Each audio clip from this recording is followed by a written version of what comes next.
बचे। अब तो वैष्णव का आज तिरुभाव तिथि है। कौन है? अभिराम ठाकुर। अभिराम ठाकुर ये कृष्ण लीला में गौर गणोदय स्तुतिका के आधार पर ये भगवान ने ये एक गोप सखा थे, 12 जो मुख्य सखा थे कृष्ण के साख्य रस में, तो उनमें से श्रीदाम सखा की श्रीदाम सखा थे। एक बार गोवर्धन में सभी सखा कृष्ण बलराम और सारे सखा लोग मिलकर खेल रहे थे। खेलते खेलते लाइक मैंने हाइड एंड सीक, छुप जाना, फिर इनको ढूंढना। तो श्रीदाम भी तो ये भी गुड़े एक गुम्फा में घुस के छुप गए थे, लेकिन छुप गए थे, इनको कोई ढूंढ नहीं पाया। तो सब लोग इनको कोई ढूंढ नहीं पाए, लेकिन ये तो बैठे आ जाए, कोई ना ढूंढने आएगा, मस्त में अपने गुम्फे के अंदर रहे। और उनको ढूंढ कोई है ना तो बात ना सब अपने अपने घर में चले गए हैं। श्रीदाम आप वही गुम्फा में ही रहकर वेट कर रहे, कोई आएगा मुझे ढूंढने के लिए। इसके बीच में वर्णन करते हैं कि जैसे अभिराम चरितमृत कि उनके शिष्य लिखते हैं किताब, बहुत विस्तार से उसमें पूरे अभिराम ठाकुर के चरित्र लिखा गया है। तो इसके बीच में कली युग आ जाता है, तो कृष्ण और अपने बलराम वहाँ गौरनिताई के रूप में आविर्भाव हो के वहाँ कली युग में सारी ग्वाल बाल सब दूसरा सखा सब चले गए, सबका आविर्भाव हुआ वहाँ से संकीर्तन लीला में महाप्रभु के साथ। ले एक दिन चैतन्य महाप्रभु एक जगह संकीर्तन करते करते हाँ जोर से पुकारने लगे, श्रीदाम नित्य, अरे मेरे सखा कहाँ है?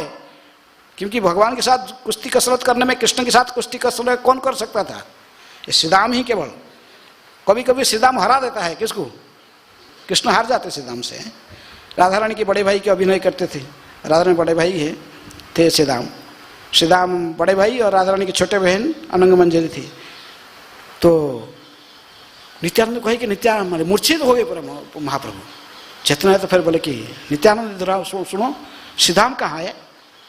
श्रीदाम नित्यानंद बोले जाओ वो गोवर्धन में छुपा हुआ है, जाओ उसको लेके आओ। श्रीदाम जब नहीं आएगा हमारा संकीर्तन लीला कहाँ से पूरा हो जाएगा? हैं, श्रीदाम को लेके आओ। तो इसलिए नित्यानंद प्रभु वहाँ से आए। आकर उन्हें पता था ठीक एग्जैक्ट स्पॉट में चला गया, गुम्फा जहाँ छुपा था श्रीदाम। श्रीदाम जाके बाहर से वहाँ जोर से पुकारे, श्रीदाम श्रीदाम। नित्यानंद जब पुकारे, श्रीदाम निकल, बोले कौन मुझे पुकार रहा? वो भी ढूंढने के लिए, इतना दिन के बाद आया कौन ढूंढने के लिए? अभी तक जोर से चिल्लाए, पर श्रीदाम बाहर आ गया। श्रीदाम तभी द्वापर युग का थे। हाँ, कितने फुट? 10 फुट कम से कम द्वापर युग के लोग होते थे, तो इतने ऊंचे थे। ये तो कॉलेज में 6 फीट या 7 फीट, ये छोटे थे। बोले तुम कौन है? मेरे नाम लेके पुकारते, कौन है? बोले मैं तेरी बड़ाई है, मैं तुम्हारी बड़ाई, मैं बलराम हूँ। बोले तू बड़ाई छोटा है, हैं? तो बड़ाई नहीं। बोले हाँ अभी यार तुम हम सब खेल रहे थे, हम तो चले गए वहाँ, ये कली युग शुरू हो गया। उधर तेरे कन्हैया अभी उधर गौरांग के रूप में बैठकर लीला कर रहा, मैं वही बड़ाई हूँ, अभी नित्यानंद के रूप में हूँ। हम सब संकीर्तन लीला में सब नाच रहे गा रहे उधर, लेकिन वो महाप्रभु तुझे न देख कर हैं तेरे विच्छेद में मुझे भेजे तुझे लेके जाने के लिए। बोले तू बड़ाई है, मैं कैसे मान लूँगा? ठीक है चलो एक गोवर्धन की परिक्रमा करते हैं। गोवर्धन के साथ में मैं जा रहा हूँ, गोवर्धन परिक्रमा में दौड़ रहा हूँ, मैं भाग रहा हूँ, दौड़ते हुए जाऊँ। तू मुझे यदि पकड़ लेगा तो मानूंगा कि तुम बड़ाई है। ओके, श्रीदाम भागे जोर से। एक कहते 4 राउंड घूम लिए गोवर्धन को, 4 राउंड घूम के देखे तो बोले पीछे को देखे तो एकदम पीछे उनके पीठ में ही हाथ लगा दिए। कौन बोल रहा? नित्यानंद। बोले कि अच्छा अभी मान लिया हैं, हाँ तुम बड़ा ही है, हैं? तो फिर उनको जाना है तो बोले चलो अभी साथ में लेकर आए। इसलिए उनकी माता पिता का कोई नहीं, अभिराम ठाकुर का कोई माता पिता कौन है, कहाँ जन्म हुआ, ऐसा वर्णन कहीं भी नहीं है। उनके माता पिता कोई नहीं है, वर्णन उनके जन्म कहाँ हुआ ये सब कुछ नहीं। वो डायरेक्ट यहीं से इनको नित्यानंद प्रभु लेके गए और बाद में उनको साइज कर दिए थे, थोड़ा सा अपना लंगर लगा दिए, बस रेवती को जैसे साइज करा लेते थे इनको थोड़ा, लेकिन फिर भी लंबे थे ये। तो इनको लेके गए। बहुत बड़ा कहानी है। उनके स्त्री जो मालिनी, वो वृंदा देवी है, साक्षात वृंदा देवी, वो भी गई, उनको नौका जड़ में फंसा दिए थे यहाँ पर बॉक्स में रख के। वो बहुत कहानी सब है। उस मुख्य रूप में ये श्रीदाम को देखकर महाप्रभु बड़े प्रसन्न हुए हैं, बहुत खुश हुए। श्रीदाम उसको बड़ा आलिंगन किए हाँ, इसके बारे में बहुत बहुत खानाकोल कृष्णनगर जहाँ पर ये मुख्य रूप में रहते थे, कौन, अभिराम ठाकुर, रामदास, कोई रामदास अभिराम कहते हैं। तो ये अभिराम ठाकुर इतनी शक्तिशाली थे, इनके इतनी से यदि कोई पत्थर को प्रणाम करते थे, सालग्राम शिला मंदिर में, सालग्राम शिला ओरिजिनल नहीं होगा, उसे प्रणाम करते ही वो टुकड़े टुकड़े हो जाता था, चूर चूर हो जाएगा। यदि किसी शिव विग्रह को प्रणाम करेंगे, शिव विग्रह यदि सही ढंग से प्राण प्रतिष्ठा नहीं किया हुए, ऐसे ही खाली मूर्ति है, मंत्र उच्चारण सही से नहीं हो, प्राण प्रतिष्ठा नहीं है उसमें, तो प्रणाम करते ही वो आप पूरे विग्रह तोड़ के चूर चूर हो जाता था। किसी व्यक्ति को जाके प्रणाम करते थे, यदि वो कृष्ण भक्त, शुद्ध कृष्ण भक्त नहीं है, तो उसका भी मृत्यु हो जाता था। कहते कि अभिराम ठाकुर ऐसा ही करके नित्यानंद प्रभु कई लड़कों को समाप्त करने, नित्यानंद प्रभु का जो वसुधा के संयोग से कई पुत्र जन्म हुए, पहला पुत्र ही जन्म होते ही पहुँचे नित्यानंद प्रभु, तो बड़ा खुशी कि उनको घर में बोले आइए नहीं अभिराम आइए, आशीर्वाद दीजिए मेरे पुत्र को, है मेरे एक लड़का जन्म हुआ है वसुधा से। गए अंदर में, लड़का देखे, बोले कि अच्छा ये अरे नित्यानंद की औरत से जन्म हुआ है, नित्यानंद की पुत्र है, प्रणाम किए। प्रणाम करते ही वो बच्चा वहीं समाप्त हो गया, क्वां गए बस रह गए। ऐसे करके उनको 3 बार गए, 3 पैसे प्रणाम करके उनके 3 बच्चे को समाप्त कर दिए। चौथे बार कोई जगह में कहते कि वो 11 बच्चे को मार दिए थे, 12 मिनट वीरभद्र टाइम, लेकिन कोई जगह में काल देख रहा था वो 3 के बाद चौथा लड़का जो आगे, नित्यानंद प्रभु फेस्टिवल तो मनाया अपने लड़का का, उसी फेस्टिवल में इनको इन्वाइट नहीं किए, इनको बुलाना नहीं। और उनके ना पहले वो साइड से आ रहे थे शांतिपुर, अभी हम गए थे शांतिपुर से कलना है, अब जो गए थे कुछ दिन पहले, शांतिपुर से आके फिर उन गंगा पार करके कलना में पहुंच जाते। कलना में शांतिपुर से, हाँ, क्योंकि ये कलना ये साइड में पहुंचते हैं। हाँ, नहीं वो तो रहता था खड़दह में, नित्यानंद प्रभु के जो सिपाड़ था वो खड़दह में था, खड़दह पानीहाटी के पास खड़दह आता है, जो भी है। नदी पार करने के लिए जो गंगा को पार करके आना पड़ता था साइड से, सभी लोग आ गए थे, अद्वैत आचार्य से लेकर सारे वैष्णव थे, केवल इनको इन्वाइट नहीं किया गया था। लेकिन ये बक्रेश्वर पंडित वो आ रहे थे उस फेस्टिवल में, तो उन्होंने कहा कि अरे उनको साथ में लेके जाऊंगा, किसको, अभिराम ठाकुर को। अभिराम ठाकुर को पता भी नहीं था। बक्रेश्वर पंडित आ गए, बोले अभिराम पता है ना क्या, तुम क्या बैठे, तुमको तो जाना नहीं है, नित्यानंद के घर में इतना बड़ा फेस्टिवल हो रहा है, उनके लड़का जन्म हुआ। बोले अरे मेरे से कोई निमंत्रण नहीं किया। अरे निमंत्रण क्या करेगा, बोला चलो, बोला है मैं भी ग्वाला हूँ ना, मेरे को थोड़ी अभिमान करना है, मुझे बुलाया नहीं बुलाया, चलना है चलो, निकल गए। बोले हम ग्वाला जाती है किसको अभिमान नहीं करते हैं, निमंत्रण के लिए थोड़ी वेट करना, चलो निकल गए। अब पहले से तो पूरे घाट में तो उनको बोले कि तुम जाओ, आप पहले जाओ, मैं बाद में आता हूँ। अभिराम भी तुरंत नहीं उन सामने हैं, बस साथ में नहीं आए, बक्रेश्वर पंडित आ गए, ये बात में आए थोड़ा, आके नाव घाट में पूछे कि न पूछे, पहुँच गए, बोले कि तुम्हारा नाम क्या है, पूछे वो लोग, क्योंकि नित्यानंद प्रभु पहले सब नाव वाला को बोल चुके हैं कि ये व्यक्ति को पार नहीं करना, किसको, अभिराम ठाकुर को पार नहीं करना। तो पूछे क्या नाम है, मेरा नाम अभिराम है, अभिराम ठाकुर।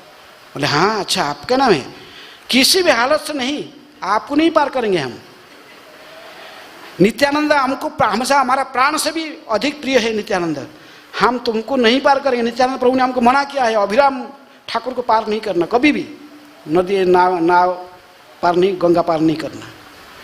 तो बोले अच्छा ऐसा, तो सब अपने अपने कहा कि सब अपने अपने नाव को डुबा दिए पानी में, सब जितने भी नाविक थे सब डुबा दिए, नाव को डुबा दिए। बोले नहीं हम आपको नहीं पार करेंगे। अभिराम ठाकुर हंसने लगे, हंस के जो गमछा था उनके ऐसे उत्तर डाल थे, पकड़ी रहे थे, वो खोल के ऐसा ही बिछा दी पर गंगा के ऊपर, वो एक नौका जैसे बन गया। ये देखते बोले ये तो बड़ा मैजिशियन है। अच्छा बैठ गए उसी में बैठ के चले गया दूसरे साइड। अरे वो नाव जो दूसरे पार जो नाव वाले वो लोग भाग के गए नित्यानंद को बताने के, नित्यानंद प्रभु आ गया, हम तो पार नहीं किए, लेकिन वो तो गाँछा को नाव बना खींचा लगा गया। अरे पहुंच गए, फिर जाकर पहुंच गए तो और क्या करें, नित्यानंद प्रभु आ गए, हाँ आइए पुत्र को देखा है, पुत्र दर्शन करना मुझे, हैं, जाके जैसे पहले दूसरे बच्चों को प्रणाम करते थे, इनको भी जाकर प्रणाम किए हैं, नित्यानंद जी प्रणाम किए। प्रणाम करते बच्चा खिल खिल के हंस रहा है, बस खिल खिल के हंस रहे।